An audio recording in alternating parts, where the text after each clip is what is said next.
teroris ini di lapas disiksa, dianiaya dan segala macam. Itu tidak benar. Mencoba memberikan pelayanan melalui hati. Rekan-rekan WDP sakit pasti langsung kita tangani jam berapapun itu. Assalamualaikum warahmatullahi wabarakatuh. Selamat sore sahabat pemasyarakatan. Kembali lagi di channel YouTube kami Lapas Kelas 2A Haikris Pasir Putih Nusa Kambangan.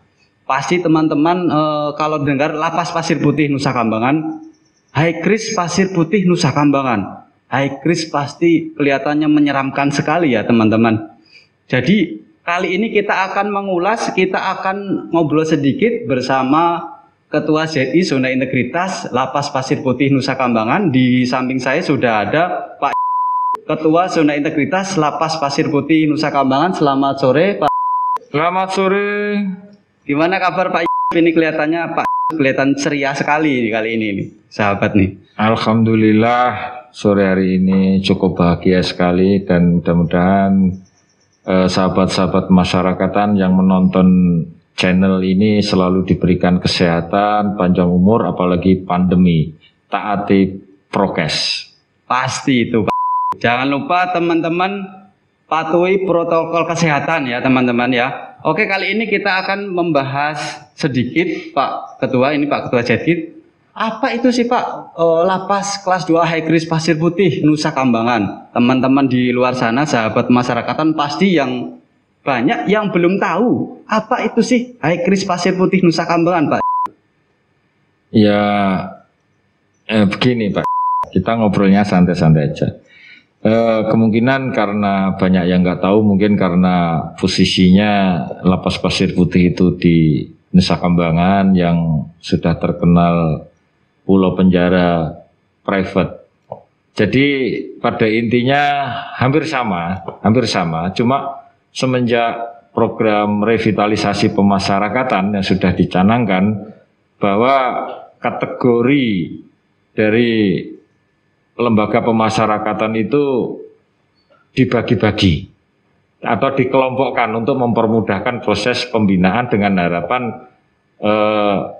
pembinaan yang kita lakukan itu sangat maksimal sesuai dengan Undang-Undang Pemasyarakatan nomor 12 tahun 95 bahwa tujuan pemasyarakatan itu adalah membina warga binaan pemasyarakatan untuk menjadi manusia seutuhnya, menyadari kesalahannya, mau memperbaiki diri sehingga nanti bisa diterima kembali di tengah-tengah masyarakat, dan ikut serta dalam pembangunan negara ini.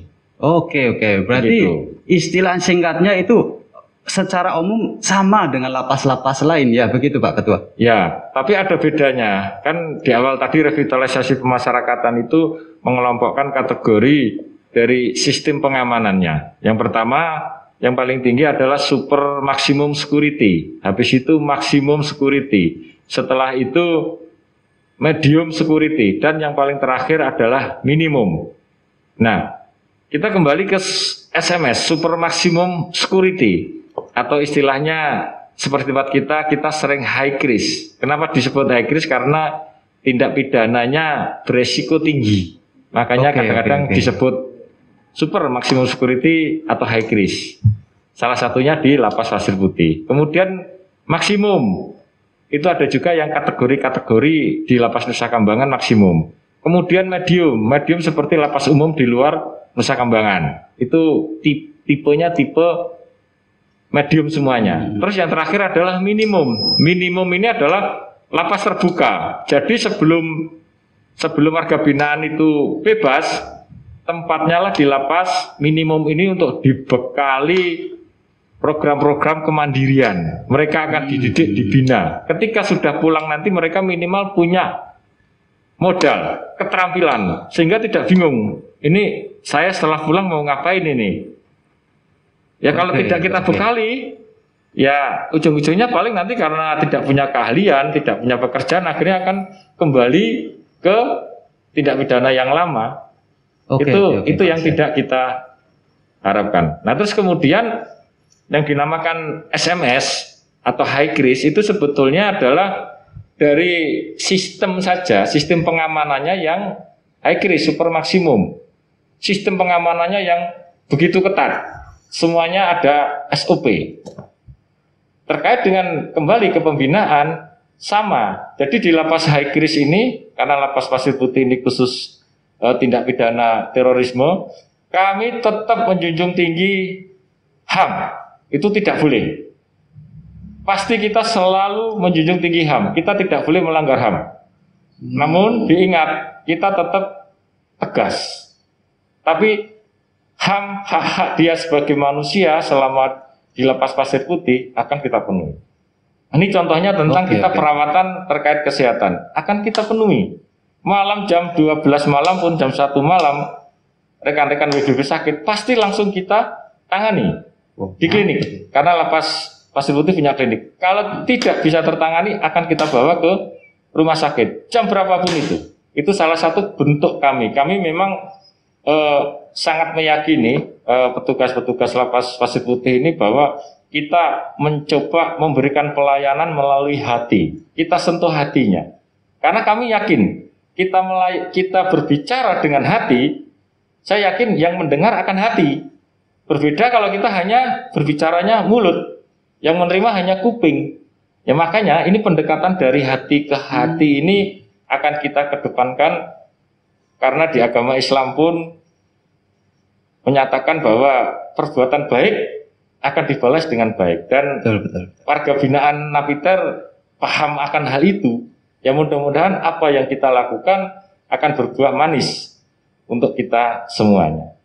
Oke, berarti istilahnya itu bertahap ya Pak ya. Di sini ada High Kris, nanti ada turun lagi dan turun lagi sesuai kategori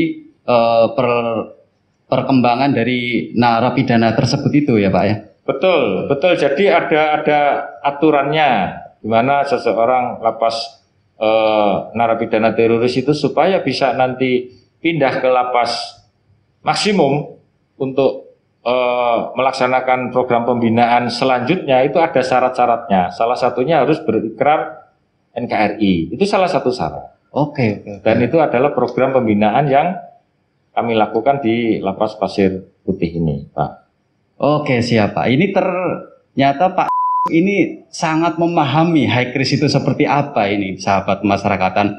Mungkin sahabat pemasyarakatan sudah ada pandangan, sudah ada bayangan, oh ternyata lapas High Kris Pasir Putih seperti ini. Nah, ini Pak, kali ini kita akan membahas tentang keterkaitan pembentukan tim zona integritas menuju wilayah bebas dari korupsi. Ini lapas Pasir Putih mengikuti kegiatan itu. Apa saja sih Pak yang dilakukan di lapas Pasir Putih dengan kategori High Kris ini untuk mewujudkan zona integritas itu Pak?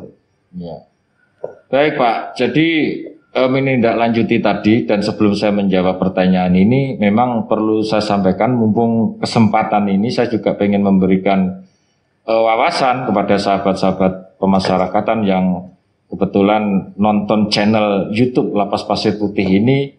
Kami semua ingin menyampaikan bahwa warga binaan pemasyarakatan teroris yang ada di Lapas Pasir Putih ini kita bina sangat manusiawi sekali. Ini bisa untuk mengcounter kalau ada narasi-narasi yang menyampaikan bahwa narapidana atau warga binaan pemasyarakatan, kita sering sebutnya begitu, teroris ini di lapas disiksa, dianiaya dan segala macam. Itu tidak benar. Nah, melalui channel siaran YouTube ini kami ingin mengcounter narasi-narasi itu. Kami jauh dari seperti itu.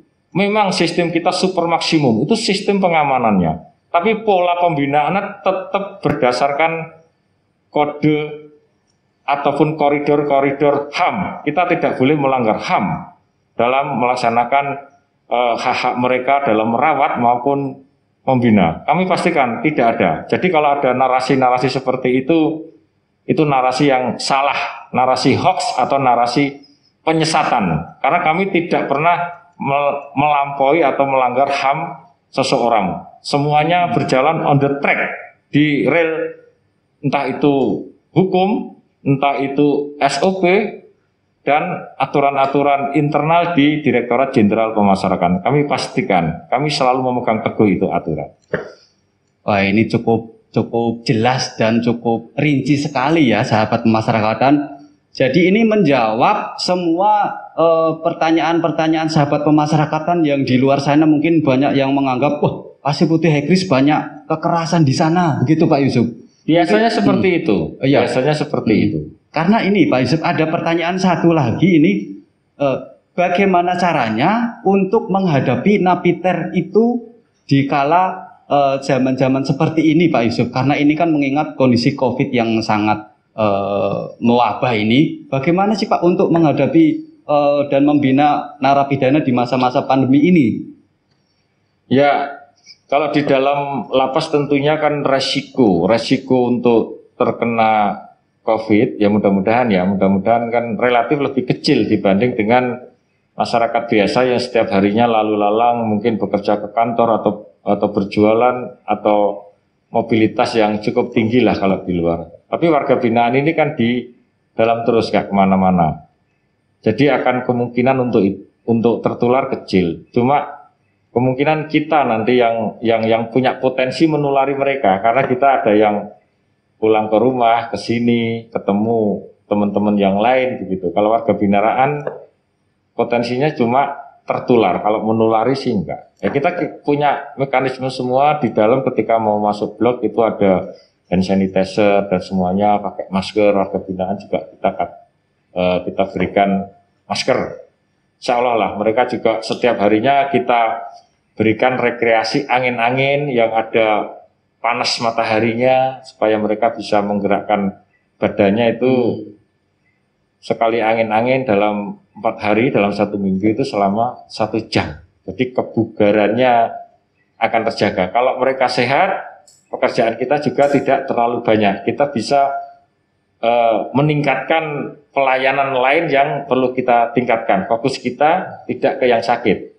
Karena warga binaan kita, karena kita kasih fasilitas angin-angin, bahasa kita rekreasi itu mereka semakin sehat juga pekerjaan kita semakin ringan. Secara emosi warga binaan juga akan hatinya bahagia kalau fisiknya sakit, fisiknya sehat. Itu pendekatan-pendekatan yang kita laksanakan, Pak. Berarti walaupun kita tergolong high risk, jadi tetap mengutamakan kesehatan dan pelayanan terhadap napiter ya Pak. Terkadang walaupun kalau terdengar di sana luar sana kan napiter teroris itu menganggap kita itu musuh Pak.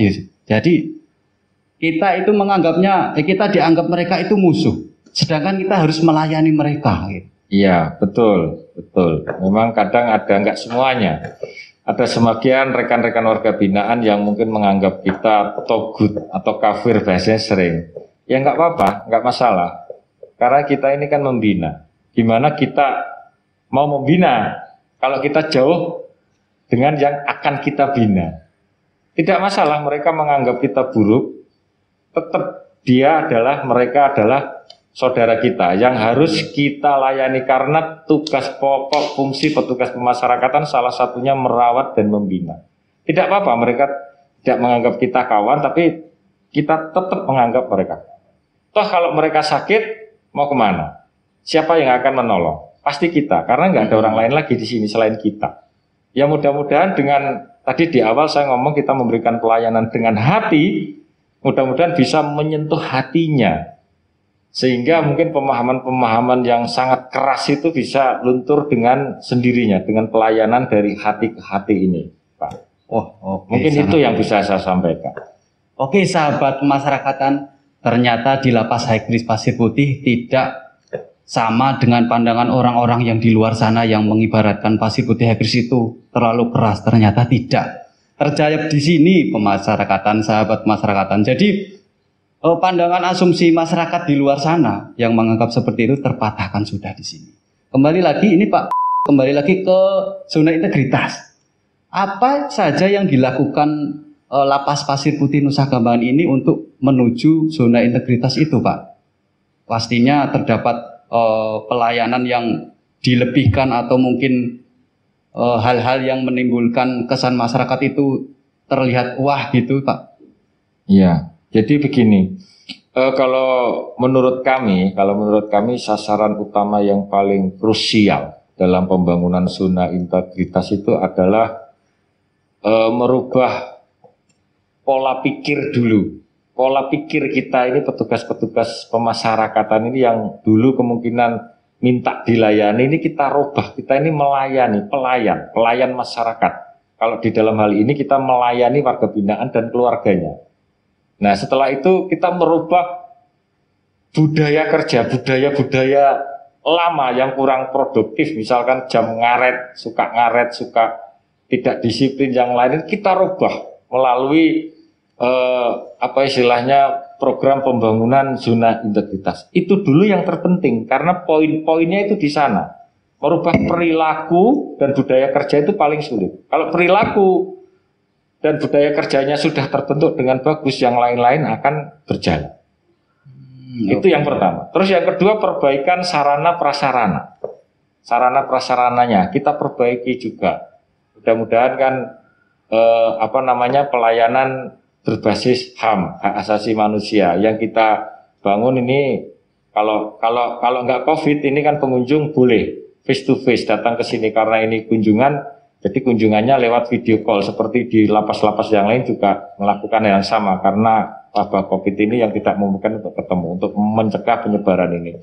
Jadi kalau tidak COVID, pengunjung datang, kita sudah menyiapkan sarana-sarana area publik, sarana publik. Misalkan contoh kamar mandi, kita sudah menyiapkan yang khusus disabilitas. Kita buatkan, nggak sama. Terus kemudian kita siapkan kursi roda. Mungkin dari keluarga warga binaan narapidana teroris ini ada yang sudah sepuh, mungkin stroke nggak bisa jalan, kita jemput pakai kursi roda sama krek. Terus kemudian mungkin lagi punya bayi yang menyusui, kita menyiapkan tempat ibu menyusui. Nah, hal-hal sarana ini kita perbaiki walaupun belum maksimal, kita mendekati sempurna, minimal apa yang bisa kita upayakan dan itu memungkinkan pasti akan kita penuhi, Pak Yohan, karena peningkatan kualitas pelayanan publik ini sangat dituntut dan untuk dibuktikan dalam pembangunan zona integritas ini. Intinya pelayanan di Lapas Pasir Putih cepat, mudah, ringan, dan tidak berbelit-belit. Itu kuncinya situ saja. Kalau masyarakat nanti disurvei mengatakan, oh ya mudah, cepat, kalau ada biaya murah, kalau di lapas tidak ada biaya, semuanya dipastikan gratis dan tidak berbelit-belit. Berarti pelayanan kita sudah sukses, kita membangun zona integritas di Lapas Pasir Putih. Tapi intinya merubah perilaku dan budaya kerja ini yang paling berat. Wah, itu, ini Pak, sangat menyeluruh sekali ini sahabat pemasyarakatan. Dari pegawai petugasnya ini harus terlibat semua nih Pak Yusuf ya. Betul karena begini, kami selalu mengibaratkan dalam pembangunan zona integritas itu kita seperti merangkai mesin. Kita logikan BPK itu seperti mesin cuci. Mesin cuci itu. Mesin cuci itu kan fungsinya membersihkan pakaian yang kotor menjadi bersih kan begitu. Nah, logikanya sama, kita membuat sebuah sistem di Lapas Pasir Putih ini, sistemnya siapapun pimpinannya, siapapun pejabatnya, siapapun petugas yang ada di Lapas Pasir Putih mau berganti berapa kali, kalau sistemnya ini sudah jadi atau mesinnya ini sudah jadi, hasilnya outputnya akan sama. Seperti mesin cuci tadi, siapapun yang memasukkan baju kotor itu ke dalam mesin cuci, mau si A, mau si J, begitu kita tombol pencet tet, nanti setelah selesai ujungnya baju itu bersih. Nah, itu tandanya ketika pembangunan zona integritas di suatu instansi, khususnya di sini Lapas Pasir Putih, sudah terbangun dengan sistem yang bagus. Jadi bukan karena kalau ganti pimpinan akhirnya nggak berjalan, atau ganti pimpinan baru berjalan lagi. Bukan begitu sebenarnya. Dan ini adalah program ini adalah proses, tidak bisa bim salah bim. Kalau ibarat orang lari itu kita bukan lari sprinter. Jadi maraton, pelan-pelan kita membangun pelan-pelan. Toh tahun ini mungkin kita gagal, tidak meraih BBK. Kita bukan gagal kita. Karena apa? Akibat yang kita lakukan di tahun ini, kita minimal sudah merubah 50%. Tahun depannya baru kekurangan yang 50%. Jadi ini berproses, semakin lama semakin bagus, semakin bagus, semakin bagus. Nah, makanya ini sudah kebijakan atau kebutuhan organisasi bahwa kita ini semua harus berubah melalui pembangunan zona integritas. Walaupun kita nggak mau, tahun depan juga akan didorong lagi. Kalau nggak sekarang kapan? Kalau bukan kita siapa? Sebetulnya bukan masalah bisa atau tidak sebenarnya. Masalahnya cuma satu, mau atau tidak. Itu saja pertanyaannya. Kalau masalah SDM semuanya kita kendala seluruh lapas kurang lebihnya sama. Tinggal kita berani berinovasi nggak di tengah kesulitan itu. Supaya tujuan organisasi tetap tercapai apapun kendalanya. Poinnya di sana, Pak. Berarti ini peran petugas pegawainya sangat-sangat berperan penting, sangat-sangat berpengaruh sekali Pak Yusuf ini. Oke sahabat pemasyarakatan, itu sedikit kita mengulas tentang menuju zona integritas di wilayah Pasir Putih, Nusa Kambangan. Jadi gini Pak Yusuf, pasti kan ada mungkin kendala-kendala yang dialami teman-teman Lapas Pasir Putih untuk mewujudkan zona integritas itu menuju wilayah bebas dari korupsi itu Pak. Ya, kendala pasti ada. Bukan hanya di Lapas Pasir Putih, dimanapun, di seluruh lapas pasti punya kendala. Tapi kita nggak akan maju kalau kita selalu berpikir kendala. Toh UPT lain juga kurang lebihnya sama kendalanya. Toh mereka kok ada yang bisa WBK, kenapa kita enggak? Mungkin kendalanya sama, kurang lebihnya sama. Gitu. Intinya kita jangan berpaku sama kendala. Kita bekerja jangan dengan alasan, tapi dengan cara. Pasti bisa. Tidak ada yang tidak bisa sebenarnya. Ya kembali lagi kita mau nggak berinovasi menemukan cara-cara baru, kalau bisa dikatakan dalam tanda petik cara-cara yang agak tidak biasa karena kondisi yang kekurangan atau kendala di mana-mana. Kalau memang itu masih sepanjang tidak melanggar prosedur, kenapa tidak kita lakukan? Dan Lapas Pasir Putih sangat bisa membuat inovasi. Begitu Pak. Mantap sekali nih Pak ya. Perubahan yang dilakukan di Lapas Pasir Putih, sahabat pemasyarakatan, sangat-sangat signifikan ini. Kalau mendengar penjelasan dari Pak Ketua ZI ini, terima kasih Pak Ketua ZI. Untuk kali ini kita cukupkan dulu sekian, sahabat pemasyarakatan. Besok kita akan sambung lagi di boleh acara. Saya tambahkan dulu Gimana? Ya, tadi ada yang kelewat ya. Oh ya, silakan. Mumpung kita punya kesempatan kita sampaikan di sini. Jadi intinya tujuan nanti pembangunan zona integritas menuju wilayah bebas dari korupsi dan wilayah birokrasi bersih melayani ini adalah terciptanya aparatur pemerintahan yang melaksanakan pelayanan prima dan bebas dari KKN. Itu ininya, poinnya itu di sana. Nah, untuk menuju ke sana, Lapas Pasir Putih ini kurang lebih kemarin ada 13 inovasi. 13 inovasi yang kita jual atau kita sampaikan. Dan menurut pandangan kami semua, inovasi itu untuk memaksimalkan pelayanan dan lebih mendekatkan pelayanan kita ke warga binaan. Contohnya, salah satu contohnya, ini kita ada semacam karena alamnya Nusa Kambangan ini pantai, dingin sekali, pasti kaki kebas atau kesemutan itu sering terjadi. Nah makanya kalau dulu di depan poliklinik kita buatkan terapi injek batu itu, sekarang kita dekatkan di depan kamarnya.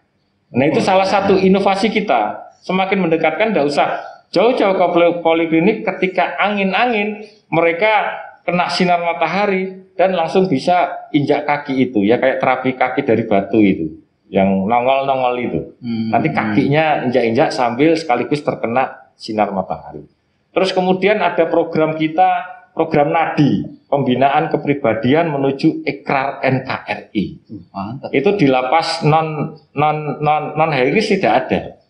Dan itu nanti ada syarat-syarat dan program-program pembinaan lanjutan. Intinya bahwa secara realnya bahwa Lapas Pasir Putih itu gerak langkahnya setiap hari sebenarnya WBK. Karena kami pastikan bahwa di lapas high risk pungli tidak ada, gratifikasi tidak ada, semua pelayanan pure, tidak ada pungutan zero. Nah, kembali lagi, tapi persyaratan untuk meraih WBK WBBM bukan hanya komponen hasil saja, komponen pengungkit secara administrasi juga harus kita penuhi. Nah, kita lagi berjuang nih supaya syarat administrasi data dukung ini supaya selengkap mungkin, bukan hanya lengkap, kalau bisa datanya juga berkualitas. Kalau hasilnya peningkatan pelayanan publik sudah pasti sudah kita tingkatkan dan bersih dari KKN. Persepsi korupsinya ini sudah kita pastikan zero di lapas high risk ini. Nafas kita sebenarnya sudah WBK, cuma kita butuh pengakuan. Pengakuannya dengan itu mendapatkan piagam penghargaan.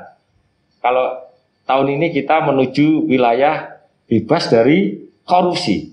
Kalau tahun ini kita lolos berpredikat WBK, tahun depan kita akan meningkat lagi yang lebih berat dan lebih sempurna lagi, yaitu wilayah birokrasi bersih dan melayani. Tapi yakin Lapas Pasir Putih melihat rekan-rekan petugasnya, saya akui semua mereka bekerja dengan ikhlas walaupun di tengah pulau, kadang lampu mati dengan segala kendalanya, naik compreng, naik perahu, saya salut karena rekan-rekan saya lihat benar-benar kalau nggak bekerja dengan hati, Pak, kemungkinan sudah stres kawan-kawan ini di sini. Karena saya yakin, karena saya melihat moto dari Lapas Pasir Putih itu adalah Pasir Putih hebat. Hanya humanis. Ya, humanis. Terus E-nya energik, B-nya bijak. Kita harus bijaksana. A-nya aman.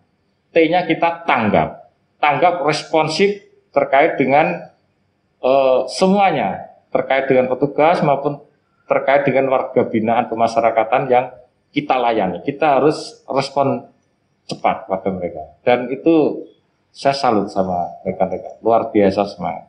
Wah, berarti mungkin itu Pak tambahan dari saya, Pak. Oke Pak Ketua, ini berarti sungguh sangat-sangat berarti sekali peran dari teman-teman petugas ini, Pak.